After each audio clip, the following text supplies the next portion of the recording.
सत श्री अकाल। तुसीं देख रहे हैं पंजाब मेल यूएसए टीवी। मैं वरुण कौर मान। खबरां दे बुलेटिन विच तुहाडा स्वागत। खबरां दे बुलेटिन दे स्पॉन्सर ने रियल्टर गुरजितेंद्र सिंह रंधावा। इन्हां तो हर तरीके की प्रॉपर्टी खरीदी अते वेची जा सकती है। इन्हां दे फोन नंबर तुसीं स्क्रीन ते देख सकते हो। ते हुण पेश ते पहलां चुणवीआं खबरां। मैक्सीको ने हज़ारां प्रवासियां नूं अमरीकी सरहद ते जाण दी दित्ती आख्या। कैलीफोर्निया च जाति आधारित भेदभाव ते पाबंदी लगाउण वाला बिल पास। श्री हेमकुंड साहिब यात्रा मार्ग दे विच बर्फ दे तोद बन रहे ने रुकावट। रस्ता पद्धरा करन दे विच लगी फौज। 20 मई नूं खुलणगे किवाड़। अमेरिका च पंजाबी परिवार दे कतल मामले दे विच आया नवां मोड़। अमेरिका च राष्ट्रपति अहुदे दे उम्मीदवार रामास्वामी दा दावा सत्ता चायता करनगे कुछ बदलाव। भारतीय अमरीकी मेधा राज वातावरण नीति दफ्तर की चीफ ऑफ स्टाफ नामजद।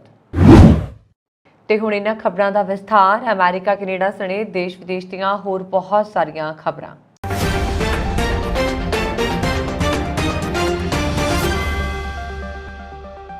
मैक्सीको ने अप्रैल के आरंभ तो हज़ारां लोगों को अमेरिकी सरहद के वल जाते हुए अपने खेतर नूं पार करन दिता है। सरकारी अंकड़ियां दे विच जानकारी दी गई है।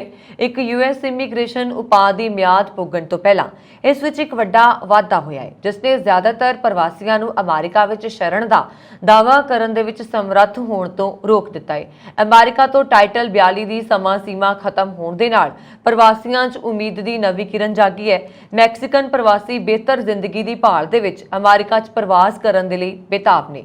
हालांकि सरहद के दोवें पासे प्रवासियों नूं काफ़ी मुश्किलों का सामना करना पै रहा है। मैक्सीको नूं पार करन दी आग्या दिते गए लोगों नूं संभावित तौर पर यूएस मैक्सीको सरहद ते इकट्ठे हुए प्रवासियों की वध रही गिणती विच योगदान पाया है, क्योंकि बाइडन प्रशासन वीरवार रात नूं टाइटल 42 नामक महामारी युग की पाबंदी हटाउण की तैयारी करता है, जिसने संयुक्त राष्ट्र नूं गैर कानूनी ढंग दे नाल सरहद पार करन दी कोशिश करन वालियां नूं तुरंत बाहर कड्ढण की आग्या दी है। मैक्सीको के विदेश मंत्रालय और नैशनल इंस्टीट्यूट ऑफ माइग्रेशन ने सरकार की इमीग्रेशन नीति दे विच किसी भी तब्दीली बारे टिप्पणियां लई बेनतियां का जवाब नहीं दिता।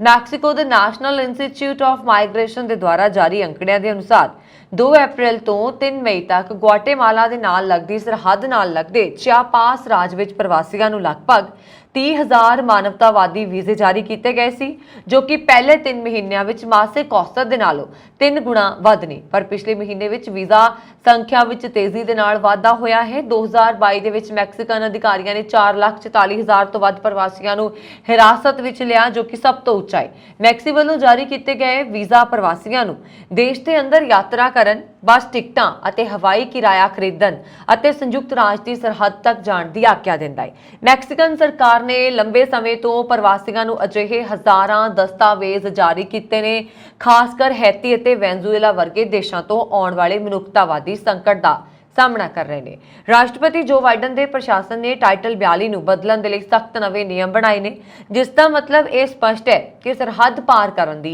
गैर कानूनी कोशिश के नाल प्रवासियों को महंगा पै सकता है।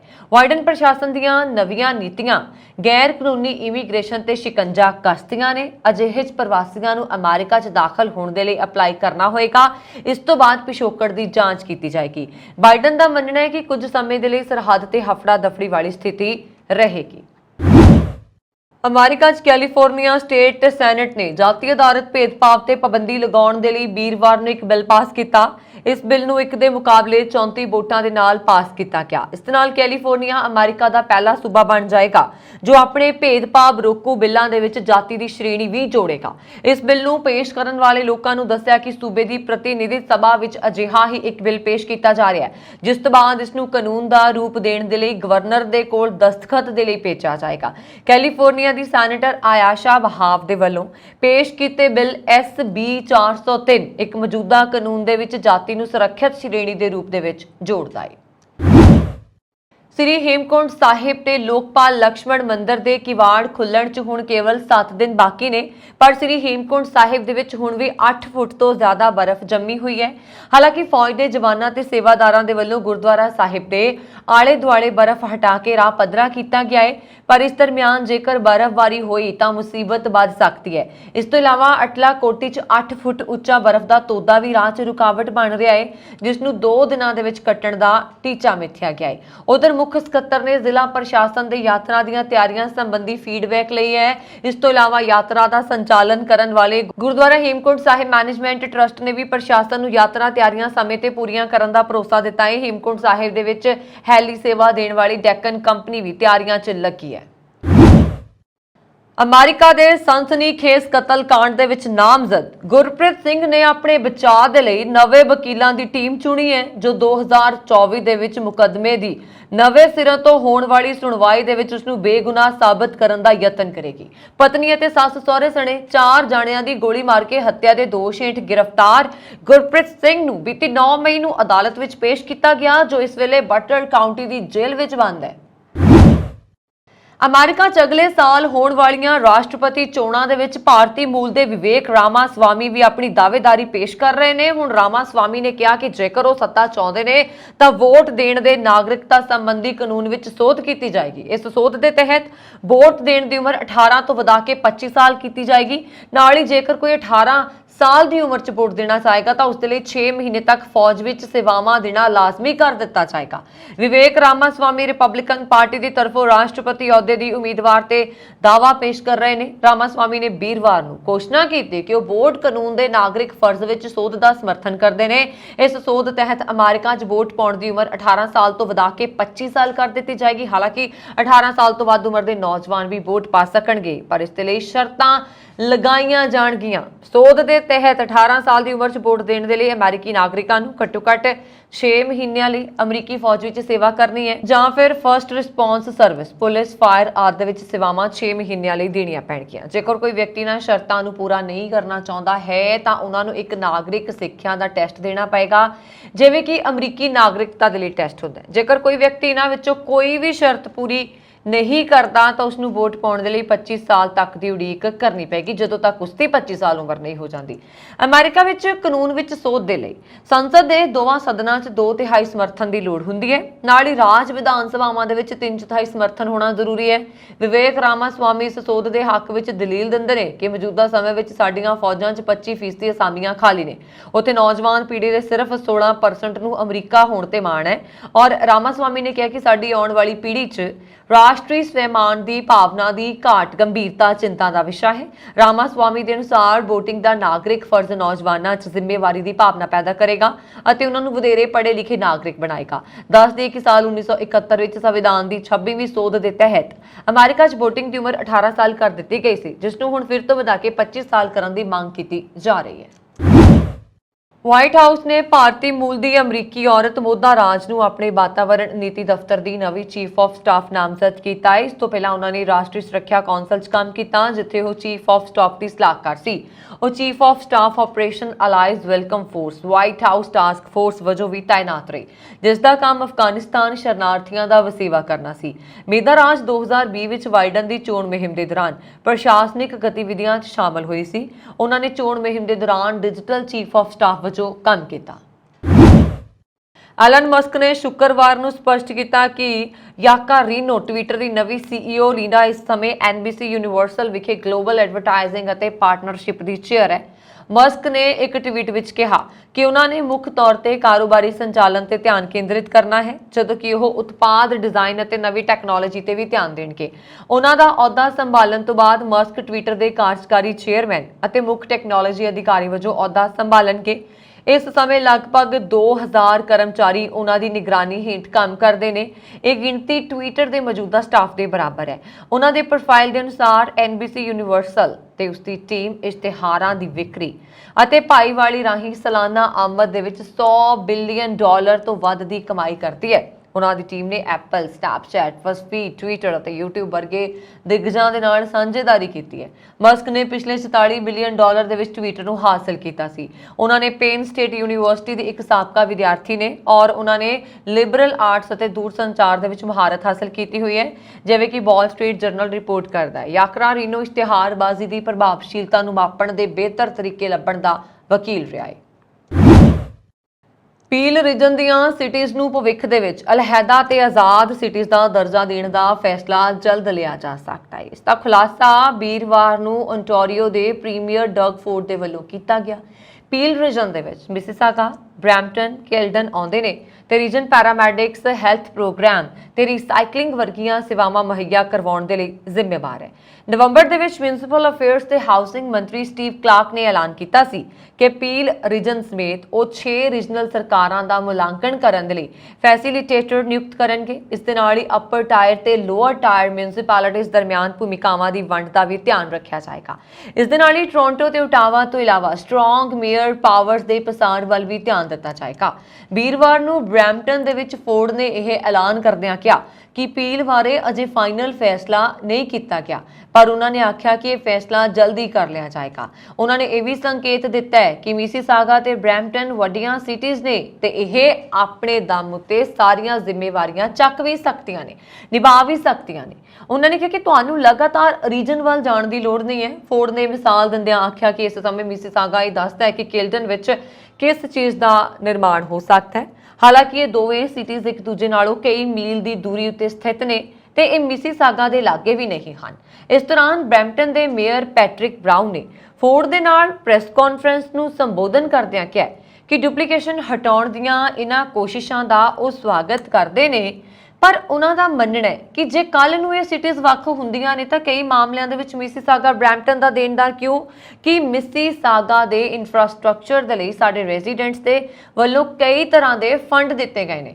ਉਹਨਾਂ ਨੇ ਕਿਹਾ ਕਿ ਜੇ ਦੋ ਸਿਟੀਜ਼ ਬਣਦੀਆਂ ਨੇ ਤਾਂ ਬ੍ਰੈਂਪਟਨ ਦੇ ਕੋਲ ਹਰ ਤਰ੍ਹਾਂ ਦੀਆਂ ਵੱਖਰੀਆਂ ਸਹੂਲਤਾਂ ਹੋਣੀਆਂ ਚਾਹੀਦੀਆਂ ਨੇ, ਜਿਵੇਂ water treatment facility, police headquarter ਆਦਿ। ਬਰਾਊਨ ਨੇ ਕਿਹਾ ਕਿ ਜੇ ਮਿਸੀਸਾਗਾ ਦੀ ਮੇਅਰ ਨੂੰ ਇੰਜ ਲੱਗਦਾ ਹੈ ਕਿ ਉਹ ਵੱਖਰੀ ਸਿਟੀ ਲੈ ਕੇ ਚੱਲਦੀ ਬਣੇਗੀ ਤੇ ਪੈਸੇ ਨਹੀਂ ਚੁਕਾਏਗੀ ਤਾਂ ਬ੍ਰੈਂਪਟਨ ਦੇ ਰੈਜ਼ੀਡੈਂਟਸ ਕਾਫੀ ਖਫਾ ਹੋਣਗੇ। ਮਿਸੀਸਾਗਾ ਦੀ ਮੇਅਰ ਬੋਨੀ ਆਪਣੀ ਸਿਟੀ ਨੂੰ ਇੰਡੀਪੈਂਡੈਂਟ ਬਣਾਉਣ ਦੇ ਲਈ ਪੂਰਾ ਜ਼ੋਰ ਲਾ ਰਹੀ ਹੈ।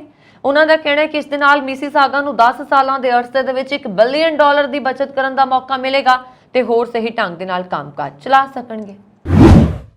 ਮੇਨ ਸਟਰੀਟ ਰਿਸਰਚ ਵੱਲੋਂ ਕਰਵਾਏ ਗਏ ਨਵੇਂ ਸਰਵੇਖਣ ਤੋਂ ਸਾਹਮਣੇ ਆਇਆ ਹੈ ਕਿ ਟੋਰਾਂਟੋ ਦੇ ਮੇਅਰ ਦੇ ਅਹੁਦੇ ਦੀ ਦੌੜ ਵਿੱਚ ਓਲੀਵੀਆ ਚਾਓ ਨੇ ਬਾਕੀ ਉਮੀਦਵਾਰਾਂ ਨੂੰ ਕਾਫੀ ਪਿੱਛੇ ਛੱਡ ਦਿੱਤਾ ਹੈ।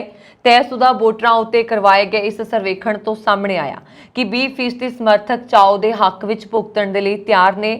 ਇਸ ਤੋਂ ਬਾਅਦ 10% ਵੋਟਰਾਂ ਵੱਲੋਂ ਐਨਾ ਬਾਇਲਾਓ ਦਾ ਸਾਥ ਦੇਣ ਦਾ ਫੈਸਲਾ ਕੀਤਾ ਗਿਆ ਹੈ, ਜਦਕਿ ਜੋਸ਼ ਮੈਟਲॉ ਤੇ ਮਾਰਕਸ ਸਾਂਡਰਸ 7% ਉੱਤੇ ਤੀਜੇ ਸਥਾਨ ਤੇ ਚੱਲ ਰਹੇ ਨੇ। 35% ਵੋਟਰਾਂ ਦਾ ਕਹਿਣਾ ਹੈ ਕਿ ਅਜੇ ਤੱਕ ਉਹਨਾਂ ਵੱਲੋਂ ਇਹ ਤੈਅ ਨਹੀਂ ਕੀਤਾ ਗਿਆ ਕਿ ਉਹ ਕਿਸ ਦੇ ਲਈ ਵੋਟ ਕਰਨਗੇ।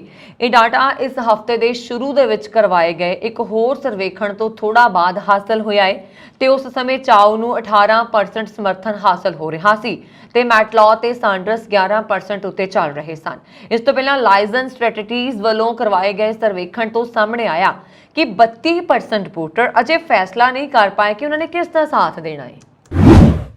ਅਗਲੇ ਮਹੀਨੇ ਹੋਣ ਜਾ ਰਹੀਆਂ ਟੋਰਾਂਟੋ ਦੇ ਮੇਅਰ ਦੀਆਂ ਚੋਣਾਂ ਦੇ ਲਈ ਨਾਮਜ਼ਦਗੀ ਦਾਖਲ ਕਰਨ ਦਾ ਸਿਲਸਿਲਾ ਸ਼ੁੱਕਰਵਾਰ ਨੂੰ ਬੰਦ ਹੋ ਰਿਹਾ। ਹੁਣ ਤੱਕ 90 ਲੋਕਾਂ ਦੇ ਵੱਲੋਂ ਇਸ ਦੇ ਲਈ ਸਾਈਨ ਅਪ ਕਰ ਦਿੱਤਾ ਗਿਆ ਸੀ। ਜੇ ਕੋਈ ਵੀ ਇਸ ਦੌੜ ਦੇ ਲਈ ਆਪਣੇ ਨਾਮਜ਼ਦਗੀ ਦਸਤਾਵੇਜ਼ ਦਾਖਲ ਕਰਨਾ ਚਾਹੁੰਦਾ ਸੀ ਤਾਂ ਸ਼ੁੱਕਰਵਾਰ ਦੁਪਹਿਰ 2 ਵਜੇ ਤੱਕ ਦਾ ਹੀ ਸਮਾਂ ਸੀ। ਸ਼ੁੱਕਰਵਾਰ ਵਾਲੇ ਦਿਨ ਹੀ ਉਹ ਉਮੀਦਵਾਰ ਆਪਣਾ ਨਾਮ ਵਾਪਸ ਲੈ ਸਕਦੇ ਸੀ ਜਿਹੜੇ ਇਸ ਦੌੜ ਦੇ ਵਿੱਚ ਪਾਸੇ ਹੋਣਾ ਚਾਹੁੰਦੇ ਸਨ। ਨਾਮਜ਼ਦਗੀਆਂ ਤੇ ਨਾਮ ਵਾਪਸ ਲੈਣ ਦਾ ਸਿਲਸਿਲਾ ਇਸ ਲਈ ਤੈਅ ਆਖਰੀ ਦਿਨ ਸਿਟੀ ਹਾਲ ਦੇ ਟੋਰਾਂਟੋ ਇਲੈਕਸ਼ਨ ਆਫਿਸ ਵਿਖੇ ਸਵੇਰੇ 9 ਵਜੇ ਤੋਂ ਦੁਪਹਿਰ 2 ਵਜੇ ਤੱਕ ਜਾਰੀ ਰਿਹਾ ਸੀ। ਸ਼ੁੱਕਰਵਾਰ ਸਵੇਰ ਤੱਕ ਸਿਟੀ ਦੀ ਰਜਿਸਟਰਡ ਨਾਵਾਂ ਵਾਲੀ ਸੂਚੀ 88 ਉਮੀਦਵਾਰਾਂ ਦਾ ਨਾਮ ਦਰਜ ਸਨ। ਸਿਟੀ ਦਾ ਕਹਿਣਾ ਹੈ ਕਿ ਸਰਟੀਫਾਈਡ ਉਮੀਦਵਾਰਾਂ ਦੀ ਫਾਈਨਲ ਲਿਸਟ 15 ਮਈ ਦਿਨ ਸੋਮਵਾਰ ਨੂੰ ਦੁਪਹਿਰ ਦੇ 4 ਵਜੇ ਉਪਲਬਧ ਹੋਏਗੀ। ਜ਼ਿਕਰਯੋਗ ਹੈ ਕਿ 17 ਫਰਵਰੀ ਨੂੰ ਜੌਨ ਵੱਲੋਂ ਆਪਣੇ ਅਹੁਦੇ ਤੋਂ ਰਸਮੀ ਤੌਰ ਉੱਤੇ ਅਸਤੀਫਾ ਦੇਣ ਕਾਰਨ ਨਵੇਂ ਮੇਅਰ ਦੇ ਲਈ ਜ਼ਿਮਨੀ ਚੋਣਾਂ ਕਰਵਾਈਆਂ ਜਾ ਰਹੀਆਂ ਨੇ। ਟੌਰੀ ਨੇ ਇਹ ਮੰਨਿਆ ਸੀਗਾ ਕਿ ਆਪਣੇ ਸਟਾਫ ਦੇ ਤੌਰ ਉੱਤੇ ਕੰਮ ਕਰਨ ਵਾਲੀ ਮਹਿਲਾ ਨਾਲ ਨਜਾਇਜ਼ ਸੰਬੰਧ ਹੋਣ ਕਾਰਨ ਉਹ ਆਪਣੇ ਤੋਂ ਅਸਤੀਫਾ ਦੇ ਰਹੇ ਨੇ। ਟੋਰਾਂਟੋ ਵਿੱਚ 26 ਜੂਨ ਨੂੰ ਇਹ ਚੋਣਾਂ ਕਰਵਾਈਆਂ ਜਾਣਗੀਆਂ ਤੇ ਐਡਵਾਂਸ VOTING 8 ਜੂਨ ਤੋਂ ਖੁੱਲ੍ਹੇਗੀ। ਅਮਰੀਕਾ ਤੇ ਕੈਨੇਡਾ 'ਚ ਰਿਲੀਜ਼ ਹੋਈ ਕੇਰਲਾ ਸਟੋਰੀ। ਵਿਵਾਦਤ ਫਿਲਮ ਕੇਰਲਾ ਸਟੋਰੀ ਸ਼ੁੱਕਰਵਾਰ ਨੂੰ ਅਮਰੀਕਾ ਤੇ ਕੈਨੇਡਾ 'ਚ 200 ਤੋਂ ਵੱਧ ਸਕਰੀਨਸ ਤੇ ਰਿਲੀਜ਼ ਹੋਈ। ਇਸ ਦੇ ਨਿਰਦੇਸ਼ਕ ਸੁਦੀਪਤੋ ਸੇਨ ਨੇ ਕਿਹਾ ਕਿ ਇਹ ਫਿਲਮ ਇੱਕ ਮਿਸ਼ਨ ਹੈ ਜੋ ਸਿਨੇਮਾ ਦੀਆਂ ਰਚਨਾਤਮਕ ਸੀਮਾਵਾਂ ਨੂੰ ਪਾਰ ਕਰਦੀ ਹੈ। ਸੇਨ ਨੇ ਇੱਕ ਵਰਚੁਅਲ ਪ੍ਰੈਸ ਕਾਨਫਰੰਸ ਦੇ ਦੌਰਾਨ ਭਾਰਤੀ ਅਮਰੀਕੀ ਪੱਤਰਕਾਰਾਂ ਦੇ ਇੱਕ ਸਮੂਹ ਨੂੰ ਕਿਹਾ, ਦੇਸ਼ ਕੇਰਲ ਰਾਜ ਦੇ ਵਿੱਚ ਲੰਬੇ ਸਮੇਂ ਤੋਂ ਚੱਲ ਰਹੇ ਮੁੱਦੇ ਬਾਰੇ ਇਨਕਾਰ ਸੀ। ਕੇਰਲਾ ਕਹਾਣੀ ਇੱਕ ਮਿਸ਼ਨ ਹੈ ਜੋ ਸਿਨੇਮਾ ਦੀਆਂ ਰਚਨਾਤਮਕ ਸੀਮਾਵਾਂ ਤੋਂ ਪਾਰ ਹੈ। ਇਹ ਇੱਕ ਅੰਦੋਲਨ ਹੈ ਜਿਸ ਨੂੰ ਦੁਨੀਆ ਭਰ ਦੇ ਲੋਕ ਤੱਕ ਜਿਹੜੇ ਹੈ ਉਹਨਾਂ ਤੱਕ ਪਹੁੰਚਣਾ ਚਾਹੀਦਾ, ਇਹਨਾਂ ਚੀਜ਼ਾਂ ਨੂੰ ਤੇ ਜਾਗਰੂਕਤਾ ਪੈਦਾ ਕਰਨੀ ਚਾਹੀਦੀ ਹੈ। ਫਿਲਮ ਦੇ ਨਿਰਮਾਤਾ ਵਿਪੁਲ ਸ਼ਾਹ ਨੇ ਫਿਲਮ ਦਾ ਵਿਸ਼ਾ ਲੋਕਾਂ ਤੋਂ ਛੁਪਾਇਆ ਗਿਆ ਸੀ ਤੇ ਦੱਸਿਆ ਜਾਣਾ ਚਾਹੀਦਾ ਸੀਗਾ ਕਿ ਅਸੀਂ ਦੁਨੀਆ ਭਰ ਵਿੱਚ ਚਰਚਾ ਸ਼ੁਰੂ ਕਰਨ ਦੇ ਲਈ ਫਿਲਮ ਬਣਾਈ ਹੈ। ਫਿਲਮ 3 ਲੜਕੀਆਂ ਦੀ ਕਹਾਣੀ ਦੱਸਦੀ ਹੈ ਜੋ ਇਸਲਾਮ ਕਬੂਲ ਕਰਕੇ ISIS ਦੇ ਵਿੱਚ ਸ਼ਾਮਲ ਹੋ ਜਾਂਦੀਆਂ ਨੇ। ਕੈਨੇਡਾ ਤੋਂ 에ਅਰ ਕਾਰਗੋ ਰਾਹੀਂ 100 ਕਿਲੋਗ੍ਰਾਮ ਮੈਥਾਫੈਟਾਮਾਈਨ ਬਰਾਮਦ ਕਰਨ ਦੀ ਯੋਜਨਾ ਦੇ ਵਿੱਚ ਭੂਮਿਕਾ ਲਈ ਇੱਕ ਆਸਟ੍ਰੇਲੀਆਈ ਵਿਅਕਤੀ ਨੂੰ 11 ਸਾਲ ਦੀ ਕੈਦ ਦੀ ਸਜ਼ਾ ਸੁਣਾਈ ਗਈ। ਵੀਰਵਾਰ ਨੂੰ ਜਾਰੀ ਕੀਤੇ ਗਏ ਇੱਕ ਬਿਆਨ ਦੇ ਅਨੁਸਾਰ ਆਸਟ੍ਰੇਲੀਆਈ ਫੈਡਰਲ ਪੁਲਿਸ ਅਤੇ ਆਸਟ੍ਰੇਲੀਅਨ ਬਾਰਡਰ ਫੋਰਸ ਨੇ ਅਕਤੂਬਰ 2021 ਦੇ ਵਿੱਚ ਇੱਕ ਜਾਂਚ ਸ਼ੁਰੂ ਕੀਤੀ, ਜਦੋਂ ਕੈਨੇਡਾ ਬਾਰਡਰ ਸਰਵਿਸਿਜ਼ ਏਜੰਸੀ ਨੇ ਆਸਟ੍ਰੇਲੀਆ ਲਈ ਨਿਰਧਾਰਤ ਇੱਕ ਵਪਾਰਕ ਆਟੇ ਦੇ ਮਿਕਸਰ ਵਿੱਚ 100 ਕਿਲੋਗ੍ਰਾਮ ਮੈਥਾਫੈਟਾਮਾਈਨ ਪਾਇਆ ਸੀ। ਸਮਾਚਾਰ ਏਜੰਸੀ ਸ਼ਨੂਹਾ ਦੀ ਰਿਪੋਰਟ ਦੇ ਅਨੁਸਾਰ AFP ਅਤੇ ABF ਅਧਿਕਾਰੀਆਂ ਨੇ ਕਈ ਖੋਜ ਵਾਰੰਟਾਂ ਨੂੰ ਅੰਜਾਮ ਦਿੱਤਾ, ਜਿਸ ਵਿੱਚ ਇੱਕ ਵਿਅਕਤੀ ਦੇ ਪੰਚਬੋਲ ਘਰ ਤੋਂ ਇੱਕ ਹੋਰ 1.75 ਗ੍ਰਾਮ ਮੈਥਾਫੈਟਾਮਾਈਨ, 5 ਮੋਬਾਈਲ ਫੋਨ ਅਤੇ ਵੱਖ-ਵੱਖ SIM ਕਾਰਡ ਜ਼ਬਤ ਕੀਤੇ ਗਏ। ਪੁਲਿਸ ਨੇ ਕੈਰਿੰਗਬਾਂ ਵਿੱਚ ਵਪਾਰਕ ਅਹਾਤੇ ਦੀ ਵੀ ਤਲਾਸ਼ੀ ਲਈ। 1 ਕਰੋੜ 10 ਲੱਖ ਕੈਨੇਡੀਅਨਸ ਨੂੰ 5 ਜੁਲਾਈ ਤੋਂ ਗ੍ਰੋਸਰੀ ਰਿਆਤ ਦੇ ਰੂਪ ਦੇ ਵਿੱਚ ਇੱਕ ਮੁਸ਼ਤ ਰਕਮ ਮਿਲਣੀ ਸ਼ੁਰੂ ਹੋ ਜਾਏਗੀ। ਪ੍ਰਧਾਨ ਮੰਤਰੀ ਜਸਟਿਨ ਟਰੂਡੋ ਨੇ ਇਹ ਐਲਾਨ ਬਿੱਲ C-46 ਨੂੰ ਸ਼ਾਹੀ ਪ੍ਰਵਾਨਗੀ ਮਿਲਣ ਤੋਂ ਬਾਅਦ ਕੀਤਾ। ਉਹਨਾਂ ਨੇ ਕਿਹਾ ਕਿ ਲਿਬਰਲ ਸਰਕਾਰ ਲੋਕਾਂ ਦੀ ਜ਼ਿੰਦਗੀ ਸੌਖੀ ਬਣਾਉਣ ਦੇ ਲਈ ਲਗਾਤਾਰ ਕੰਮ ਕਰ ਰਹੀ ਹੈ। ਕੋਸਟ ਆਫ ਲਿਵਿੰਗ ਐਕਟ ਅਧੀਨ 2 ਬੱਚਿਆਂ ਵਾਲੇ ਕੈਨੇਡੀਅਨ ਪਰਿਵਾਰ ਨੂੰ $467 ਤੱਕ ਦੀ ਰਕਮ ਮਿਲੇਗੀ, ਜਦਕਿ ਇੱਕ ਬੱਚੇ ਵਾਲੀ ਸਿੰਗਲ ਮਦਰ $386 ਦੀ ਹੱਕਦਾਰ ਹੋਏਗੀ। ਇਸੇ ਤਰ੍ਹਾਂ ਬਗੈਰ ਬੱਚੇ ਵਾਲੇ ਸਿੰਗਲ ਕੈਨੇਡੀਅਨ $234 ਦੇ ਹੱਕਦਾਰ ਹੋਣਗੇ। ਦੂਜੇ ਪਾਸੇ ਬਜ਼ੁਰਗਾਂ ਨੂੰ ਔਸਤ ਆਧਾਰ ਤੇ $225 ਮਿਲਣਗੇ ਤੇ ਇਹ ਰਕਮ ਸਿੱਧੀ ਬੈਂਕ ਖਾਤਿਆਂ 'ਚ ਪਹੁੰਚੇਗੀ ਜਾਂ ਕੈਨੇਡਾ ਰੈਵਨਿਊ ਏਜੰਸੀ ਵੱਲੋਂ ਭੇਜੇ ਚੈੱਕ ਜਾਣਗੇ। ਪ੍ਰਸਿੱਧ ਗਾਇਕ ਸਤਿੰਦਰ ਸਰਤਾਜ ਅੱਜਕੱਲ ਆਪਣੇ ਕੈਨੇਡਾ ਟੂਰ ਤੇ ਗਾਇਕੀ ਦੀਆਂ ਧੁੰਮਾਂ ਪਾ ਰਹੇ ਨੇ, ਪਰ ਨਾਲ-ਨਾਲ ਉਹ ਸਰਤਾਜ ਫਾਊਂਡੇਸ਼ਨ ਦੇ ਵੱਲੋਂ ਲੋੜਵੰਦਾਂ ਦੀ ਹਮਾਇਤ ਕਰਨੀ ਵੀ ਨਹੀਂ ਭੁੱਲਦੇ। ਪੰਜਾਬ ਤੋਂ ਆਏ ਵਿਦਿਆਰਥੀਆਂ ਨੂੰ ਸ਼ੁਰੂ 'ਚ ਕਾਫੀ ਮੁਸ਼ਕਲਾਂ ਦਾ ਸਾਹਮਣਾ ਕਰਨਾ ਪੈਂਦਾ ਹੈ, ਜਿਸ ਨਾਲ ਪੰਜਾਬੀ ਕੌਮ ਦੀ ਟੀਮ ਦੇ ਉਪਰਾਲੇ ਸਦਕਾ ਸਤਿੰਦਰ ਸਰਤਾਜ ਨੇ $13,000 ਵਿਦਿਆਰਥੀਆਂ ਦੀ ਮਦਦ ਕਰਨ ਦੇ ਲਈ ਹਿੱਸਾ ਪਾਇਆ। ਪੰਜਾਬੀ.com ਦੇ ਫਾਊਂਡਰ ਗੁਰਪ੍ਰੀਤ ਸਿੰਘ ਅਤੇ ਰਾਜ ਧਾਲੀਵਾਲ ਵੱਲੋਂ ਭਵਿੱਖ ਵਿੱਚ ਵੀ ਪੰਜਾਬੀ ਕੌਮ ਦੇ ਲਈ ਅਜਿਹੇ ਉਪਰਾਲੇ ਕਰਨ ਦਾ ਭਰੋਸਾ ਦਿੱਤਾ ਗਿਆ। ਪਾਕਿਸਤਾਨ ਦੇ ਪ੍ਰਧਾਨ ਮੰਤਰੀ ਸ਼ਹਿਬਾਜ਼ ਸ਼ਰੀਫ ਨੇ ਸ਼ੁੱਕਰਵਾਰ ਨੂੰ ਸਾਬਕਾ ਪ੍ਰਧਾਨ ਮੰਤਰੀ ਇਮਰਾਨ ਖਾਨ ਅਤੇ ਉਹਨਾਂ ਦੀ ਪਾਰਟੀ ਨੂੰ ਝੂਠਾ ਕਰਾਰ ਦਿੱਤਾ ਤੇ ਉਹਨਾਂ ਤੇ ਨਕਦੀ ਸੰਕਟ ਚੋਂ ਲੰਘ ਰਹੇ ਦੇਸ਼ ਨੂੰ ਵਿਨਾਸ਼ ਵੱਲ ਧੱਕਣ ਦਾ ਦੋਸ਼ ਲਗਾਇਆ। ਇਮਰਾਨ ਖਾਨ ਜਦੋਂ ਭ੍ਰਿਸ਼ਟਾਚਾਰ ਦੇ ਇੱਕ ਮਾਮਲੇ 'ਚ ਜ਼ਮਾਨਤ ਦੇ ਲਈ ਇਸਲਾਮਾਬਾਦ ਹਾਈ ਕੋਰਟ ਦੇ ਸਾਹਮਣੇ ਪੇਸ਼ ਹੋ ਰਹੇ ਸਨ, ਉਸ ਸਮੇਂ ਆਪਣੇ ਮੰਤਰੀ ਮੰਡਲ ਨੂੰ ਸੰਬੋਧਨ ਕਰਦੇ ਹੋਏ ਸ਼ਰੀਫ ਨੇ ਖਾਨ ਦੇ ਰਾਜਕਾਲ ਵਿੱਚ ਉਹਨਾਂ ਦੀ ਪਾਰਟੀ ਪਾਕਿਸਤਾਨ ਮੁਸਲਿਮ ਲੀਗ ਨਵਾਜ਼ ਤੇ ਨੇਤਾਵਾਂ ਦੇ ਜੇਲ੍ਹ ਭੇਜਣ ਜਾਣ ਤੇ ਧਾਰੀ ਚੁੱਪੀ ਨੂੰ ਲੈ ਕੇ ਅਦਾਲਤ ਤੇ ਸਵਾਲ ਉਠਾਇਆ।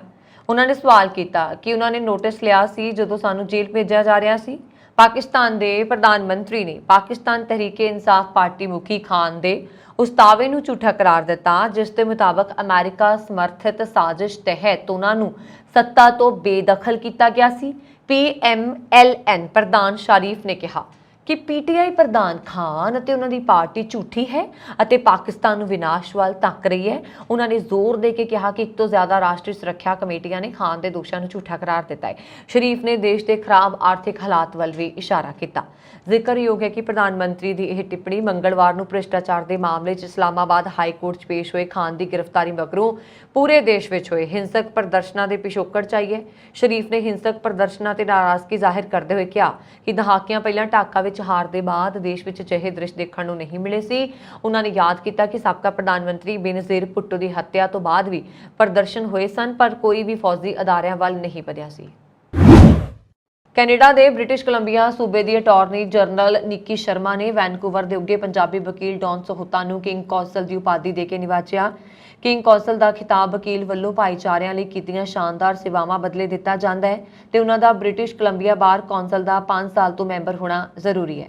1952 ਤੋਂ 2022 ਤੱਕ ਕੁਈਨਸ ਕੌਂਸਲ ਦੀ ਉਪਾਧੀ ਦਿੱਤੀ ਜਾਂਦੀ ਸੀ ਤੇ ਹੁਣ ਇੰਗਲੈਂਡ ਦੇ ਨਵੇਂ ਬਣੇ ਮਹਾਰਾਜਾ ਚਾਰਲਸ ਤੀਜੇ ਦੀ ਤਾਸ਼ਪੋਸ਼ੀ ਤੋਂ ਬਾਅਦ ਬ੍ਰਿਟਿਸ਼ ਕੋਲੰਬੀਆ ਦੀ ਅਟਾਰਨੀ ਜਨਰਲ ਨਿੱਕੀ ਸ਼ਰਮਾ ਨੇ ਸਲਾਹਕਾਰ ਬੋਰਡ ਦੇ ਮੈਂਬਰਾਂ ਦੀ ਸਲਾਹ ਦੇ ਨਾਲ ਕੈਬਨਿਟ ਤੋਂ ਮਨਜ਼ੂਰੀ ਮਿਲਣ ਤੋਂ ਬਾਅਦ ਸੂਬੇ ਦੇ 30 ਵਕੀਲਾਂ ਨੂੰ ਕਿੰਗ ਕੌਂਸਲ ਦੀ ਉਪਾਧੀ ਦਿੱਤੀ ਗਈ ਹੈ।